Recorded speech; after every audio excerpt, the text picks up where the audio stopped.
بسم اللہ الرحمن الرحیم۔ السلام علیکم ورحمۃ اللہ وبرکاتہ۔ حضرت ابو ہریرہ رضی اللہ تعالی عنہ سے روایت ہے کہ رسول اللہ صلی اللہ علیہ وآلہ وسلم نے فرمایا، سفید بال نہ اکھیڑو کیونکہ وہ قیامت کے دن نور ہوگا، اور جس شخص کے بال اسلام میں سفید ہو گئے اس کے لیے اس کے عوض ایک نیکی لکھی جائے گی، ایک گناہ مٹایا جائے گا اور ایک درجہ بلند ہوگا۔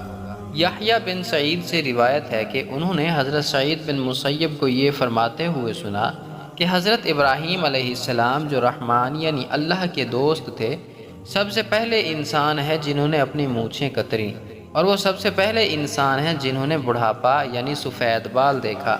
چنانچہ انہوں نے جب سب سے پہلے اپنے بالوں میں سفیدی کو دیکھا تو عرض کیا کہ میرے پروردگار یہ کیا ہے؟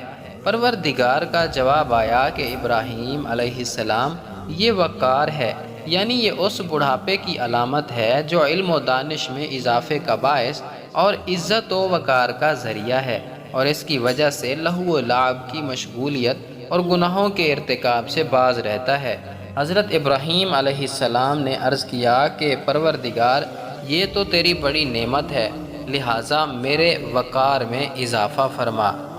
رسول اللہ صلی اللہ علیہ وآلہ وسلم نے فرمایا کہ جو شخص اسلام کی حالت میں یعنی حالت ایمان میں بڑھاپے کو پہنچا تو یہ بڑھاپا اس کے لیے قیامت کے دن نور ہوگا۔ ایک شخص نے عرض کیا کہ چند لوگ ان سفید بالوں کو اکھاڑ دیتے ہیں۔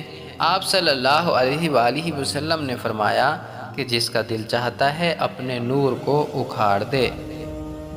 سفید بال نہ اکھاڑو کیونکہ وہ مسلم کا نور ہے۔ جو شخص اسلام میں بوڑھا ہوا، اللہ عز و جل اس کی وجہ سے اس کے لیے نیکی لکھے گا اور خطا مٹا دے گا اور درجہ بلند کرے گا۔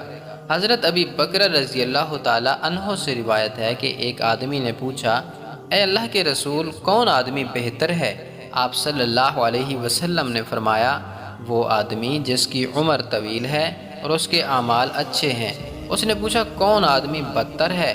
آپ صلی اللہ علیہ وسلم نے فرمایا، جس کی عمر طویل ہے لیکن اس کے اعمال برے ہیں۔ حضرت عثمان غنی رضی اللہ تعالی عنہ سے روایت ہے کہ رسول اللہ صلی اللہ علیہ وآلہ وسلم نے فرمایا، اللہ تبارک و تعالی فرماتا ہے کہ جب میرے بندے کی عمر 40 سال کی ہو جاتی ہے تو میں اس کو 3 قسم کے امراض سے محفوظ کر دیتا ہوں: جنون یعنی دیوانگی، جزام یعنی کوڑ، اور برس سے عافیت دے دیتا ہوں۔ جزام یعنی کوڑ جس میں ہاتھ گل جاتے ہیں، اور برس سے مراد جلد کے سفید داغ ہیں۔ مطلب یہ ہے کہ 40 سال کے بعد ان امراض کا وقوع بہت کم ہوتا ہے، اور جب میرے بندے کی عمر 50 برس کی ہو جاتی ہے تو اس سے حساب یسیر یعنی آسان حساب کروں گا۔ مطلب یہ ہے کہ 50 سال والے سے قیامت کے دن آسان اور سہل حساب ہوگا۔ جب کوئی بندہ 60 سال کی عمر کو پہنچ جاتا ہے تو میں توبہ اور رجوع اللہ کو اس کا محبوب بنا لیتا ہوں۔ مطلب یہ ہے کہ 60 سال کی عمر کے بعد توبہ سے محبت ہو جاتی ہے اور اللہ تبارک و تعالی کی طرف رجوع ہونے کی توفیق عطا ہوتی ہے۔ جب کسی کی عمر 70 سال کی ہو جاتی ہے تو فرشتے اس سے محبت کرتے ہیں، اور جب کوئی 80 برس کا ہو جاتا ہے تو اس کی نیکیاں لکھی جاتی ہیں اور گناہ نظر انداز کیے جاتے ہیں، اور جب کوئی 90 سال کا ہو جاتا ہے تو فرشتے کہتے ہیں کہ اللہ کا قیدی ہے اللہ کی زمین میں، اس کے پہلے اور پچھلے گناہ بخش دیے جاتے ہیں، کیونکہ مطلب یہ ہے کہ اللہ تبارک و تعالی نے اس کی روح کو جسم کے قید خانے میں قید کر رکھا ہے، مدت پوری ہو چکی ہے، حکم کا انتظار ہے۔ اور جب کوئی بندہ ارذل عمری کو پہنچ جاتا ہے تو اللہ تبارک و تعالی اس کے نامہ اعمال میں اس کی تندرستی اور صحت کے زمانے کے مثل اعمال خیر لکھتا رہتا ہے۔ اگر اس بندے سے کوئی برائی ہو جاتی ہے تو برائی اس کے نامہ اعمال میں نہیں لکھی جاتی۔ ارذل عمر سے مراد وہ عمر ہے جس میں انسان کے ہوش و حواس بجا نہیں رہتے اور بہکی بہکی باتیں کرنے لگتا ہے۔ حضرت جابر رضی اللہ تعالی عنہ فرماتے ہیں کہ نبی کریم صلی اللہ علیہ وآلہ وسلم نے ارشاد فرمایا کہ میرے دوست جبریل علیہ السلام ابھی میرے پاس سے گئے ہیں۔ وہ کہتے ہیں کہ قسم ہے اس ذات کی جس نے آپ کو حق کے ساتھ بھیجا ہے، اللہ تبارک و تعالیٰ کے بندوں میں سے ایک بندے نے 500 سال تک ایک پہاڑ کی چوٹی پر عبادت کی۔ یہ پہاڑ سمندر کے بیچ میں ہے۔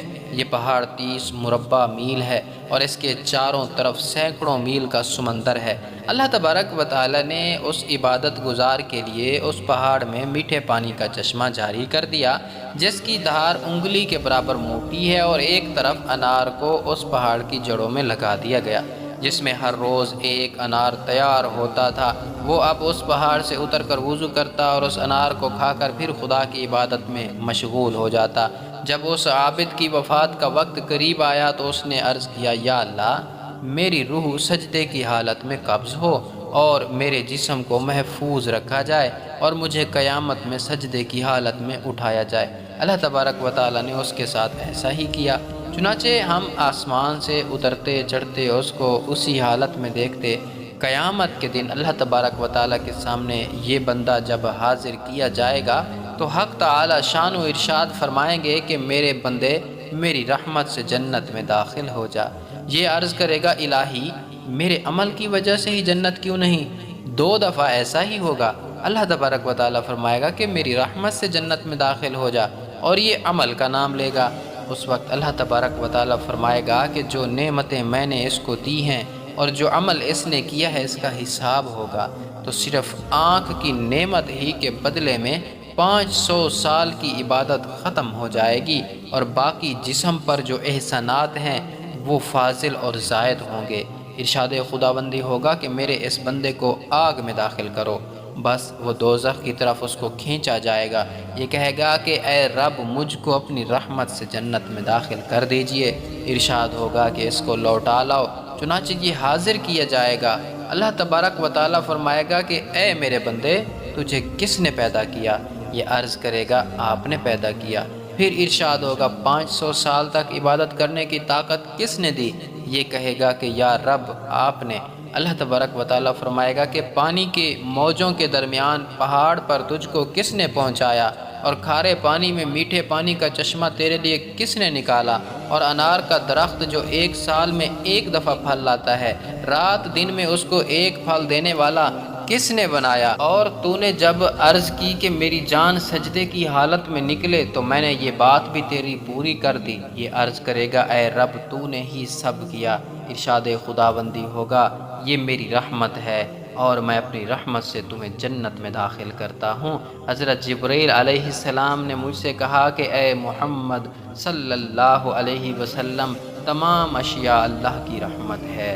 اللہ تعالیٰ سے دعا ہے کہ اللہ تعالیٰ ہمیں بھی اپنی رحمت سے جنت میں داخل فرمائے۔ آمین۔